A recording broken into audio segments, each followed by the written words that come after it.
Here's the two-wheel cart I was telling you about. That's 1870. Okay. And the lady said that her grandfather would throw his saddle on the trunk there, and they called that a trunk then. And then if he broke down, then he could ride one of the horses. This here was like a racing Surrey that somebody made out of a Model T front end on it. Huh. This here is a buckboard, and we think it originally came off of the MC, or not the MC, but the ZX Ranch years ago. And here's the other cart I was telling you about that the fella came into the area in 1854. And so we don't know how old it is, but this one you loaded from the back. You stepped up here, stepped over here, and then you could put this back up. And this was from the Bend Hardware Company. And I tried to find out about how old it would be, and the Bend Hardware Company was in business till 1996. So this here was a general farm wagon that was up at the museum, at the Lake County Museum. And we have a few things from both the Lake County Museum and the Smink Museum that are too large for them to display. But this had been restored years ago by an Eagle Scout. And then it sat up in the yard up there, and they watered it every summer, and it was sinking into the ground and deteriorating. And so we talked them into letting us bring it down here. Anyway, we got this donated, but didn't have any wheels on it. So I've been looking for wheels. Definitely looks 19th century. Yes, it's an old one. And this was all folded down and back here, like it was supposed to be. It took me about 2 weeks and lots of oil on that leather top to get it stretched.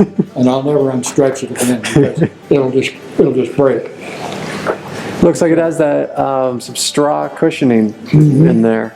Well, and all the leather is not in that bad of shape, so I don't plan on restoring this one. I may end up painting the wood, but to get a set of wheels, they're anywhere up to about $1,200 for a set of wheels. And I advertised, and I'm still looking for wheels for it. So I need, I think 48 for the back and 42 and 38. Anyway, this is our covered wagon. This is our chuck wagon. Yeah, we can see what I'm saying. Sometimes there's 6 inches of water.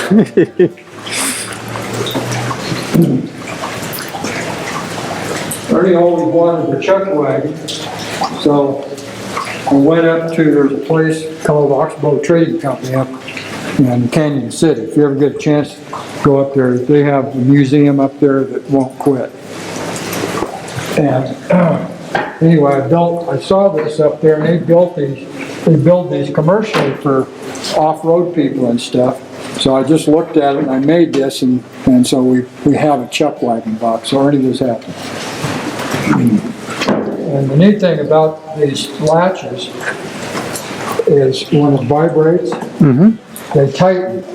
They don't loosen, just the way they're made. This one, the ones you see that are painted are ones that I've restored. If they're not painted, I haven't restored it, or I've had to do a lot of restoring on it. This one I had to do a lot. The box was basically gone. All the cross members here were rotten. The seat was rotten. It was in bad shape, but the undercarriage was wonderful, sort of like the bobsled. The undercarriage was wonderful. This box was all gone, well, you've done a tremendous amount of work out here. This is an undercarriage that you would get. You could put a box on this. Now this was a heavy one. You can see by the wheels how wide they are. So the wider, the heavier load you could haul. And now you know why I call it my life sentence. Kid people about it. They keep telling me I'm going to have to expand once I get it full, and I said, no, I'm not. I'll be happy.